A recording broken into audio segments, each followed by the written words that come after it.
Candlestick Zen.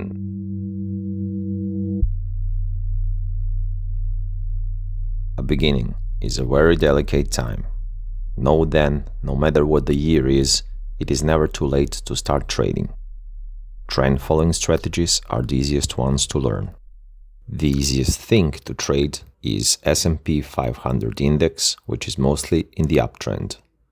Swing trading is the easiest, least frequent way of trading. Don't get me wrong, easy is a very relative term. That being said, I stand by my words. As a beginner, you have to ask yourself these three questions first. What am I going to trade? How am I going to trade? And when I'm going to trade? Before I start answering all these questions, you should know that the answers will contain a lot of important information. It will probably not be enough to watch this video only once to memorize everything you need to. Feel free to watch the video again, even more than once. Watching the video repeatedly will help you understand all the important details. Those details can really make a difference in your trading career. Knowing these important concepts or not can literally mean being profitable or not. That being said, let us go through all the questions. The first question: what to trade? There are many things you can trade: stocks, currencies, cryptocurrencies, ETFs, indices, and so on. How to choose? There are several things to consider. You want something that you can trade anytime or almost anytime. You want to trade something that is liquid, meaning you can buy it and sell it anytime.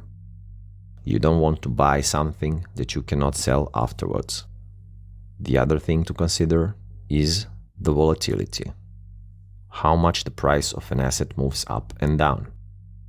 As a trader, you earn money when there is a movement on the market. If the price remains almost the same all the time, you cannot make any money. You also don't want it to move too fast because you want to have a time to think and react. The most liquid market in the world is Forex market, and it is very volatile as well, far more than the stock market. I personally trade mostly Forex, but I would recommend Forex only as a second choice to a beginner. And here is why. On Forex, you trade currency pairs. There are always two currencies involved. Let's take the most popular Forex pair, Euro-Dollar, as an example. The price of Euro-USD will react on the events of the economies in the United States and in the European Union. That means there are 2 times more events you must pay attention to in order to trade. Secondly, there are no long-term trends on Forex, at least not in a way that there are in the stock market. This means that you have to think if one currency will go up or down compared to the other. And with stocks, you have a general uptrend, so you can decide just to buy. With Forex, you will buy and sell all the time, almost equally. To summarize, with Forex, you must inform yourself about the news from at least 2 countries. And you have to decide if you want to buy or sell. That is 2 times 2, which is 4 times more information and decisions compared to stocks. But my recommendation on what to trade is not to trade stocks. There is something even easier to trade: S&P 500 index. That is an index that tracks the performance of top 500 US companies. Because it's a mixture of 500 companies, the price change of any particular company does not matter. That means you do not have to follow the news about any company. You just follow the news about the economy of the United States. Since the price of S&P 500 is denominated in US dollars, you don't have to follow any additional news. Traders generally do not sell S&Ps because it is almost always in the uptrend. That means you too can focus on buying side only. If you're confused, thinking how could you even sell something that you don't have, watch one of my previous videos named Mysterious Way to Make Money You Want to Use Immediately. You can sell almost anything and anytime in the market, even when you do not have it. But with S&P 500, you can decide not to. If you are still confused and think, how can I make money if I only buy and never sell what I buy? Let me explain. In trading, when we speak about buying and selling, we speak about the initial order. Let's say that I think S&P 500 will be more expensive next week, so I buy some. In trading slang, that is called opening a buy position or a buy order. In a week, at some moment, I am satisfied with the new price of S&P 500 and I want to cash in. A non-trader would say, okay, now I'm selling my S&P 500. But in trading, we say, I am closing my buy order. Or we say, I'm closing my position. And when we say sell in trading, we mean I am opening a sell position. Let's say that I have just started trading and I have just funded my account a second ago. And I think S&P 500 will have much lower price next week. I open a sell order and now I have S&P 500 sell position opened. In trading, this is when we say I am selling. In a week, the price goes down and I'm happy with my profit and I close the position and take my cash. There are always these two steps in every trade. The first one is opening. That is when we say we buy or we sell. The second step is when we close the previously opened order and take profit or loss. Now this should be clear, and you should know that you can buy or sell something even if you do not own it. But with S&P 500, you might want to decide only to buy. S&P 500 has been trending up most of the years since the first half of the previous century. You can use this as an advantage and only look for the opportunities to buy. That is why I say S&P 500 is the answer to the question what to trade as a beginner. Now that you know what is the easiest thing you can trade as a beginner, let's see how. That is the next question. Like I've mentioned before, trend following strategies are the easiest for beginners. It is always easier to swim downriver than upriver. Once you become more experienced trader, you will be able to go against the river. But you will have a boat with a powerful engine and you will know the river like the back of your hand. For now, just follow the herd. There are many trend following strategies to choose from. I will not go into details, at least for now. But I will say that before learning any trading strategy, you should learn the basics. And the basics are price action, market structures, and market types. These are the three most important core concepts you should master before learning any trading strategy. They are that important. And you can use them with every trading strategy. Mastering price action, market structures, and market types is like having superpowers in trading. And your superpower is that you can like this video if you find it useful. In that case, bump that like button and let's continue. Price action is the most generic term, and it is about how the price changes in time. Price action is about the speed of the movement, the frequency of changes in the direction of the movement, the consistency of staying in the same direction, and so on. Market structure is about what the price action has done recently. Market structure elements are tops and bottoms and their relation. It is important to see if there are higher highs and higher lows forming on the chart, or maybe lower lows and lower highs. Finally, the market types. There are two basic market types, trend and range. There are many more subtypes, but these two are the basic. Trend is when you see the price constantly going up or down in a given period of time. It is never a straight line, but imagine climbing a mountain. Yes, sometimes you will go downhill between two peaks, but the general direction is uphill. It is the same with trends. And range is when you see the price bouncing between two prices. Both trend and range are always expressed in a period of time. For example, Bitcoin has been in the downtrend since November last year. That is over a year.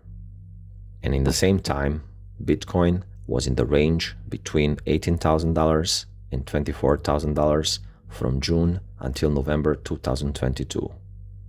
And on 13th of December 2022, Bitcoin was in the uptrend.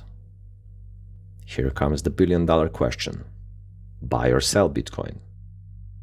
It might sound confusing when one thing is showing different directions at the same time. But don't be afraid. You will learn what period matters depending on your trading frequency. And that is, in fact, the last question. When to trade? When, meaning how to determine the best moment to open a position, depends on a strategy. And I have just explained that you can start by using a trend-following strategy. By when here, I mean more what period you should examine to make a trading decision, and how frequently you should trade. I have already made an entire video about the trading frequencies and how to choose one. It is called Most Profitable Trading Frequency You Can Possibly Achieve. In that video, I speak about different trading frequencies, but my recommendation is that beginners should start with swing trading. As a swing trader, you will typically trade once a week, sometimes more, sometimes less. But you will have enough time to think about every trade you make. You can start trading as a swing trader even if you have a full-time job. As a swing trader, you will focus mostly on a daily, 4 hours, and 1 hour time frames. Time frame tells what every point on a graph represents in the case of a line chart. Line charts are the simplest type of charts.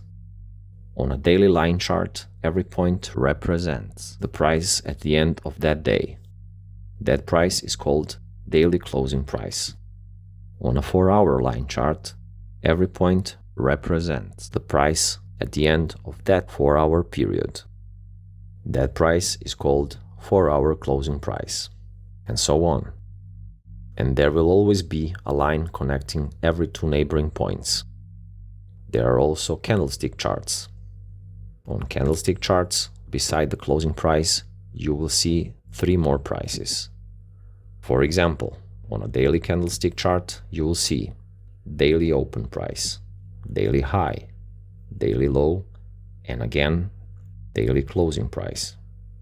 As a swing trader, you'll focus mostly on a daily, 4 hours, and 1 hour time frames. That means that you will care mostly about what happened in the last few months and weeks. You will base your trading decisions focusing on these time periods. As a swing trader, you do not care that Bitcoin has been in a downtrend for a year. You might want to use that information if you use a specific strategy, and you might decide to only sell Bitcoin. But in general, you will not make a decision to sell only based on that long-term trend. You will look at your daily chart and see what happened with the price of Bitcoin in the last few months. On a daily candlestick chart, 1 month will be represented with about 30 daily candles. 30 is in case of Bitcoin, because you can trade crypto 24/7. With S&P 500, you will have around 22 daily candles in a month, because there are around 22 working days in a month, and you can trade S&P 500 only during the working days. So, as a swing trader, you could open a daily chart first, and you look what was happening with the Bitcoin in the last few months. Last few months could be 50 to 100 candles, for example. Then you might spot an opportunity to buy or sell according to your strategy. And then you will go to a lower time frame, let's say 4-hour time frame, to find the precise moment to open your trade. On that 4-hour time frame, you will focus on how Bitcoin behaved in last few weeks. 3 weeks would be 3 times 7 days in a week, which is 21. And 21 times 6 is 126 candles. If you wonder why 6, it is because in a day there are 6 times 4 hours. So in each day there are 6 4-hour candles. Those are just examples to give you an idea about what periods matter to a swing trader. The exact numbers will vary from strategy to strategy. As a swing trader, you don't care about that 13 December Bitcoin uptrend. It still can be a piece of the puzzle, one more detail to consider before you make a decision. But it does not have the same weight as the fact that Bitcoin is ranging since June. You see how it is not that confusing anymore. From 3 completely different behaviors of Bitcoin during 3 different periods, as a swing trader, you know that you should focus on the last few months. Any longer period can still be used as a long-term trend filter to eliminate buy or sell signals. Anything happening faster can be used to fine-tune the exact time of entry. Now you have the general idea how to start trading and what to trade. The easiest way to start is to trade S&P 500 using a trend-following strategy as a swing trader. You will also need a trading platform. Fortunately, I have made a video about that too. Lucky you. The video is called Best Trading Platforms You Absolutely Need to Try.